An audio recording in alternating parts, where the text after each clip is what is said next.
Castiglione, Arcole, Rivoli, encore il y a 200 ans, naissait le plus grand conquérant. Et devant la patrie en danger, vous êtes venus la sauver. Chantons à votre gloire, chantons à vos victoires.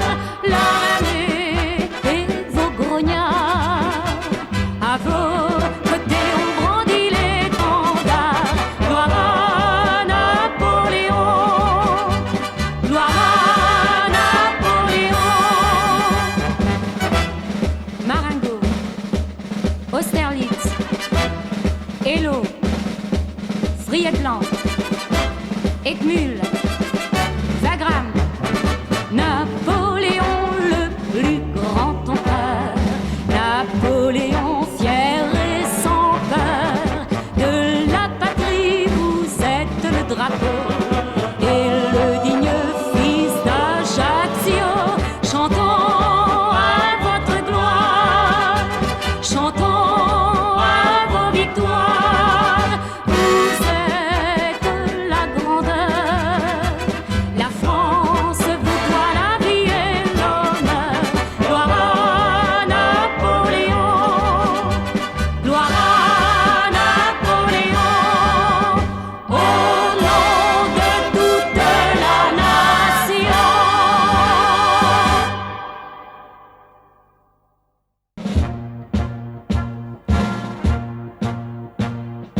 Sur la ville endormie règne enfin le silence. La guitare a jeté ses ultimes accords dans un dernier sanglot et teinté la romance. Sous la brise embaumée rit dans les eaux du port. Sur son socle d'airain, entouré de ses frères, Napoléon le Grand domine la cité. Et de l'ombre surgit, donne un plus grand mystère au beau ciel étoilé, à son immensité. Veille sur nous, sur ton domaine, ombre sereine, veille sur nous. Du mont Amand à Sainte-Hélène, les terres graines, l'impérator. Du mont Amand à Sainte-Hélène, les terres graines,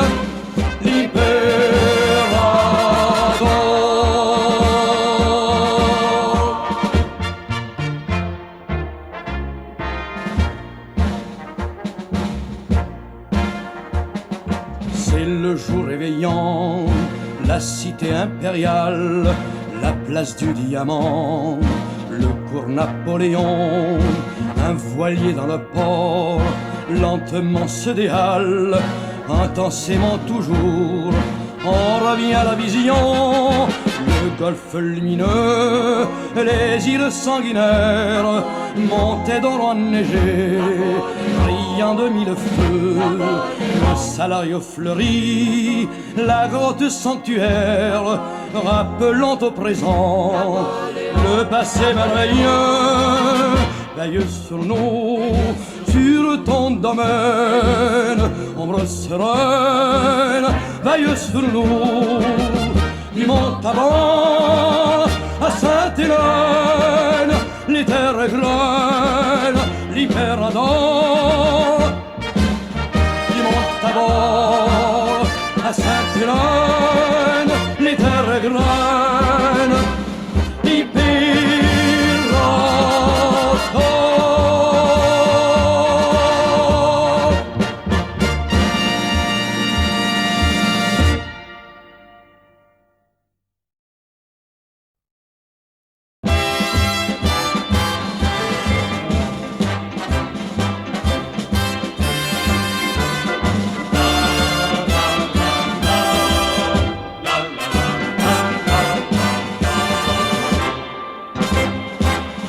Les soldats sont là-bas, endormis sur la plaine. Le souffle du soir chante pour les bercer. La terre au blé rasé parfume son haleine. La sentinelle au loin va à cadencer. Soudain voici au ciel des cavaliers son ombre, illumineux d'éclairs les précises clartés. Et le petit chapeau semble guider ses ombres vers l'immortalité. Et voyez-vous, les tsars, les dragons, la garde, glorieux fous, d'Austerlitz que l'aigle regarde, ceux de Kléber, de Marceau chantant la victoire, géants de fer, sans vos chevaucher la gloire. Mais le petit soldat voit s'assombrir le rêve.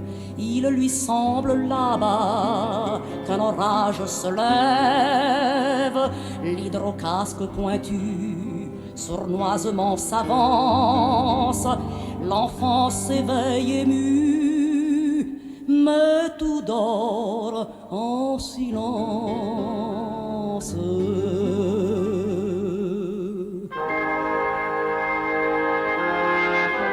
Et dans son cœur le songe est revenu.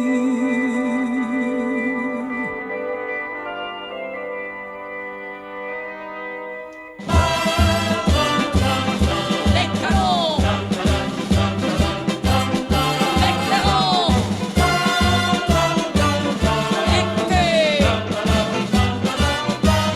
regardez, et voyez-vous, les tsars, les dragons, la garde, ils saluent tous l'empereur qui les regarde. Fiers enfants de la race, follets au champ, le rêve passe.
amour.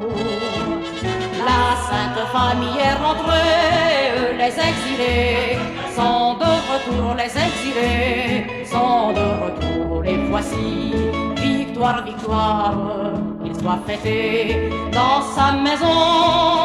L'enfant prodigue de la gloire, Napoléon, Napoléon. L'enfant prodigue de la gloire, Napoléon, Napoléon. Plus tard, après les pyramides, dans l'homme il revint encore. Avec les mamelouks, les guides, la Nemura, l'état-major, la Nemura, l'état-major, il portait la capote grise, le sabre turc, le chapeau rond, avec cette seule devise, Napoléon, Napoléon, avec cette seule devise, Napoléon, Napoléon.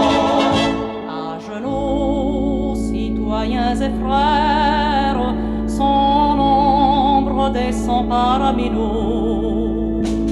Dans Ajaccio et sur nos pierres, citoyens, frères à genoux, citoyens, frères à genoux, et sur nos places, dans nos rues, l'on n'entende plus que ce nom, du fond du cœur jusqu'aux murs, Napoléon, Napoléon, du fond du cœur jusqu'aux murs, Napoléon.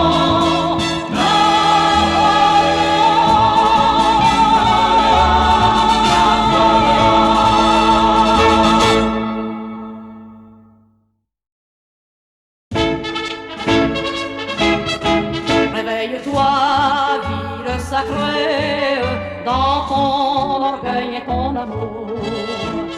La Sainte Famille est rentrée, les exilés sont de retour, les exilés sont de retour. Les voici, victoire, victoire, qu'il soit fêté dans sa maison. L'enfant prodigue de la gloire, Napoléon, Napoléon. L'enfant prodigue de la gloire, Napoléon, Napoléon.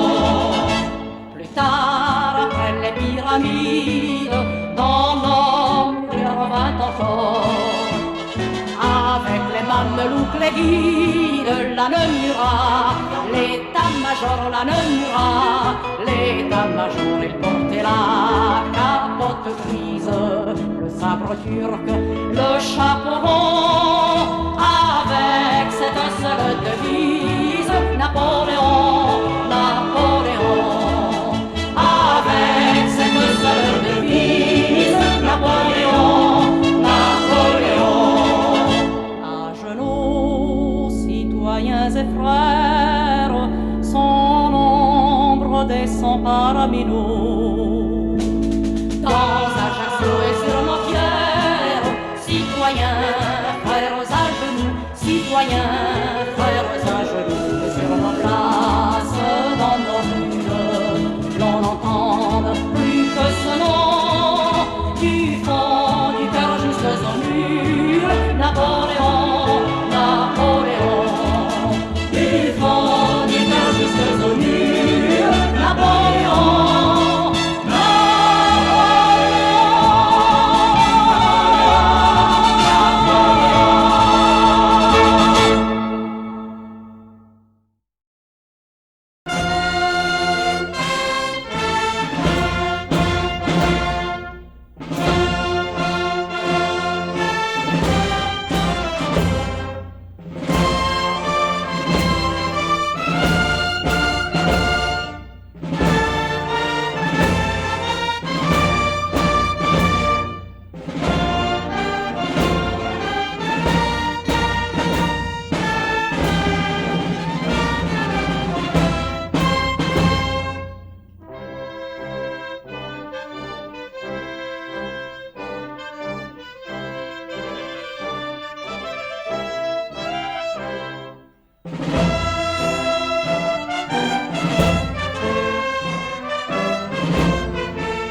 linceul de la nuit douce et parfumée sur la colline où tu es seul. Une lueur s'est allumée qui vient te voir, Napoléon, sur ton rustique panthéon. La grande armée, la grande armée, la grande armée.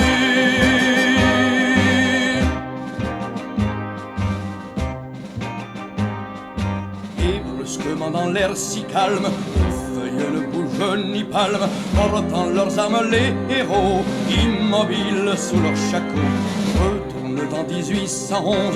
Lorsque s'approche un enfant blond, ils entendent frémir le bronze. C'est l'aigle qui étreint l'aiglon. Cuirassiers, dragons et hussards, grenadiers, sapeurs et vélites, au pied des glorieux étendards, ils pleurent ces soldats d'élite, car l'empereur n'est plus qu'un homme. Petit sujet du roi de Rome, que voyez-vous partout en Corse? Chaque rocher bombe le torse. Entendez-vous sur les hauteurs et dans le ciel cette rumeur? Les tambours éveillent l'écho d'Austerlitz et de Marengo, et d'Austerlitz et d'Austerlitz.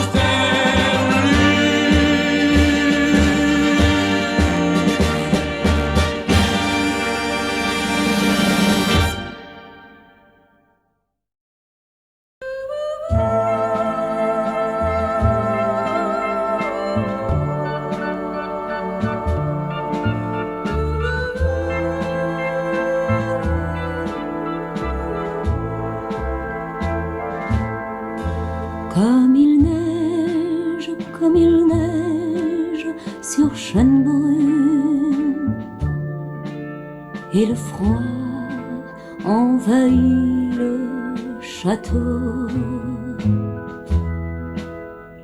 L'enfant brûlant de fièvre dans son grand lit délire, flambeau au garde à vous, veille sur cet enfant sacré par l'empereur, héritier d'un empire.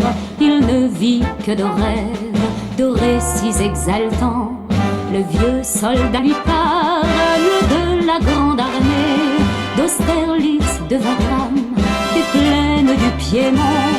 Devant l'aiglon défile la plus belle épopée qui fit trembler les rois devant Napoléon.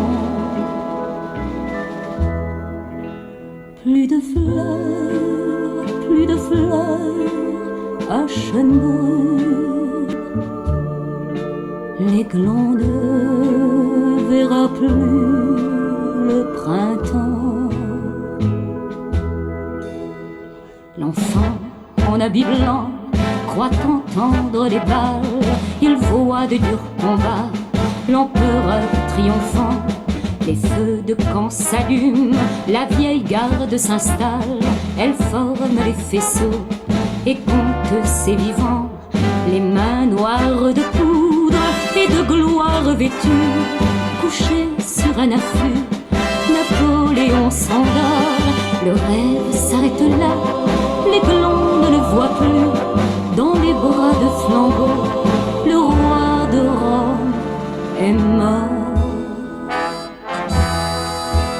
L'aigle ne plane plus sur Schönbrunn,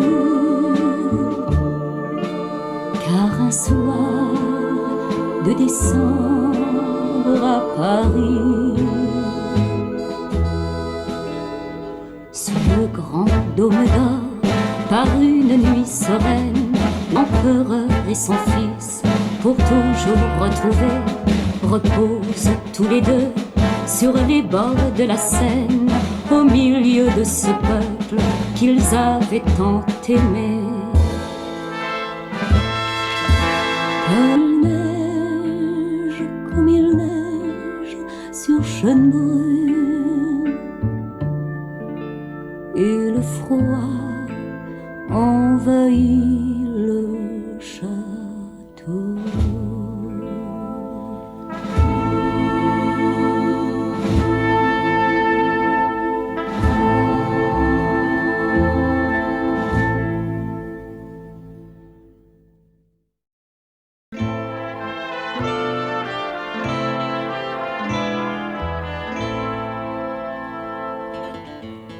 Quel est ce roc abandonné où vont ces voiles fugitives?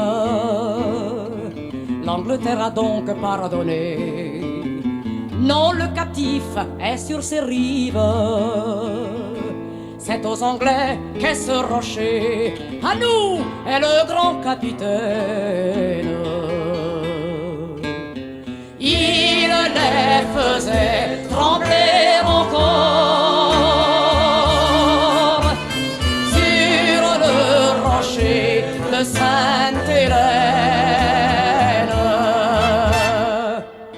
Il mesura de son regard tous les déserts de l'Arabie et le rocher du Saint-Bernard et les neiges de la Russie. L'univers qu'il a parcouru semblait devenir son domaine. Tant de grandeurs ont disparu sur le rocher de Sainte-Hélène.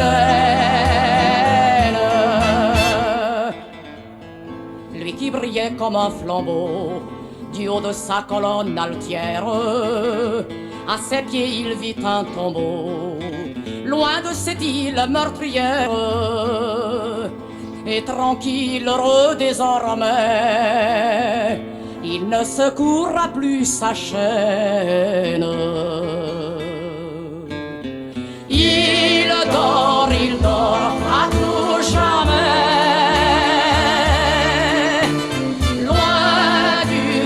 de Sainte-Hélène. Mort, il les faisait trembler encore sur le rocher de Sainte-Hélène.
reviendront, tous ces gens de chez nous. Ils reviendront sur notre île, tous ceux du continent. Ils reviendront le jour de la Saint-Jean pour revivre au pays de Napoléon. Ils reviendront pour la fête du Kazoo. On n'en verra pas un seul de tous nos paysannes qui oubliera de se mettre debout quand il lui faudra chanter Napoléon. Là-haut dans les villages, même les plus cachés, on dirait qu'un roi mage va bientôt arriver. Il y a des airs de fête qui se sont réveillés comme sous la baguette d'une étrange fée. Ils reviendront et sitôt débarqués, ils verront tous les amis venus pour les chercher. De Solenzar, d'Ajaccio, de Corté, accourus comme autant de Napoléon. Ils reviendront car on revient toujours malgré soi au pays de ses premières amours. Ils reviendront pour y mourir un jour comme aurait voulu le faire Napoléon. Ils reviendront, tous ces gens de chez nous. Ils reviendront sur notre île, tous ceux du continent. Ils reviendront le jour de la Saint-Jean pour revivre au pays de Napoléon. Le 2 décembre 1805, le petit village d'Austerlitz, situé dans l'actuelle République tchèque, est le théâtre de l'une des plus célèbres batailles de Napoléon Ier. La bataille d'Austerlitz met aux prises 73 000 Français, commandés par Napoléon Bonaparte, à 85 700 Austro-Russes, menés par l'empereur d'Autriche et le tsar de Russie. Surnommée la bataille des trois empereurs, la bataille d'Austerlitz est entrée dans l'histoire comme la plus achevée des victoires françaises du Premier Empire. Chef-d'œuvre tactique, elle témoigne du génie militaire de Napoléon. Le champ de bataille est délimité à l'ouest par la route Vienne-Brunn, au nord par une région montagneuse et boisée, à l'est par le village d'Austerlitz et au sud par des étangs gelés. Le plateau de Pratzen constitue la pièce maîtresse de la zone. Il domine une vaste plaine faiblement ondulée. Le sol est recouvert d'une fine pellicule de neige. La température oscille entre 2 et 5 degrés. Depuis plusieurs jours, Napoléon est présent sur le site d'Austerlitz où il espère livrer bataille à l'armée austro-russe. Il étudie minutieusement le terrain et élabore diverses stratégies en réponse aux manœuvres possibles de ses adversaires. Pour endormir la méfiance de ses adversaires, il feint la retraite et abandonne à ses ennemis le plateau de Pratzen, seule position dominante de la région. À la veille de la bataille, Napoléon n'a pas terminé la concentration de ses troupes. Le corps de Davout est en route pour rallier le gros des forces françaises. À aucun moment, les Alliés ne pensent à une bataille décisive. Ils sont persuadés que Napoléon fait retraite. Le plan de bataille allié prévoit de contenir l'aile gauche française, tandis que la majeure partie de l'armée austro-russe attaquera au sud du plateau de Pratzen le flanc droit dégarni des Français. L'objectif est de prendre les Français dans un mouvement tournant et de leur couper la retraite sur Vienne. L'offensive des Austro-Russes commence. À l'aube, des escarmouches éclatent au sud du plateau de Pratzen. Les premiers contingents des soldats alliés descendent le plateau de Pratzen et se lancent à l'assaut de Telnitz et de Sokolnitz. En infériorité numérique, les Français sont contraints au repli. Napoléon devine la manœuvre des Alliés et établit son plan de bataille. Son génie consiste à laisser l'ennemi prendre l'offensive au sud pour le surprendre par une violente contre-attaque contre le plateau de Pratzen. À 9 heures, les Alliés ont dégarni le centre de leur dispositif pour se concentrer au sud du plateau. Napoléon ordonne à Soult de lancer l'attaque décisive. La surprise est totale chez les Russes. La colonne de Miloradovitch est assaillie.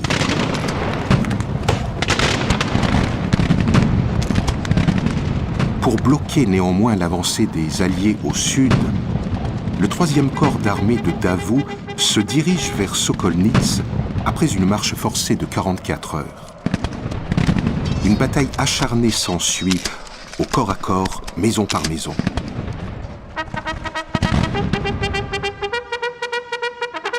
Contraints de réorganiser leurs forces pour se conformer au plan du commandement général, les Austro-Russes se retranchent et cessent leur offensive. 9000 Français ont réussi à contenir l'attaque de 40 000 Russes. Sur le plateau de Pratzen, Kolovrat, accablé par des forces supérieures en nombre, est repoussé puis chassé du village de Pratzen. Napoléon envoie la garde impériale et les dragons de Beaumont renforcer le corps de Soult. Bernadotte les rejoint. Vers 12 heures, les Français sont maîtres du plateau. Au nord du champ de bataille, Lannes, soutenu par la cavalerie de Murat, engage ses divisions contre Bagration. Vers 11 heures, les Austro-Russes réagissent par de violentes charges de cavalerie, mais les Français contre-attaquent. Petit à petit, les Russes reculent. Vers 13 heures, la bataille peut se résumer en 3 affrontements distincts. Les Alliés se sont emparés de Telnitz. Les combats pour Sokolnitz demeurent incertains. Les Austro-Russes ont été repoussés au nord et au centre. Le maréchal russe Koutouzov tente une dernière offensive. Il lance la garde à pied russe contre le corps de Soult. Mais celle-ci, mal commandée, part de trop loin et arrive essoufflée. Les Français prennent rapidement le dessus. La cavalerie de la garde russe contre-attaque, mais la garde à cheval française la repousse. À 14 heures, l'élite de l'armée russe est obligée de se replier. Ce combat marque le point critique de la bataille. À cet instant, le centre des Alliés est enfoncé. Leur défaite est inévitable. Au nord, Lannes et Murat poursuivent leur offensive. Le corps de Bagration se replie sur les hauteurs de Kovalovitz. Napoléon attaque à présent l'aile gauche de l'armée austro-russe. Le corps de Kolovrat s'enfuit vers l'est, tandis que le tsar et sa garde prennent le chemin d'Austerlitz. Soult entreprend de couper la retraite aux colonnes russes. Dans le même temps, Davout attaque Sokolnitz. La nasse se referme sur les soldats russes et autrichiens. Przybylski est capturé avec 5000 hommes de sa colonne. Vers 15 heures, les Français chassent les Russes de Sokolnitz. Peu après, Davout se lance à l'assaut de Telnitz, le dernier point de résistance. Doktorov et Kienmayer parviennent à s'échapper, mais une bonne partie de leurs troupes est prise au piège, bloquée dans leur retraite par les étangs gelés. Le corps de Soult pilonne les Russes situés au pied du plateau.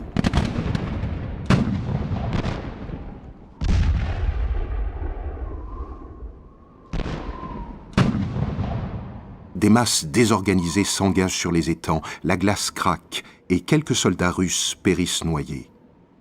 La plupart sont faits prisonniers ou s'enfuient. La victoire française est écrasante. Les Alliés ont perdu plus de 15 000 tués et blessés.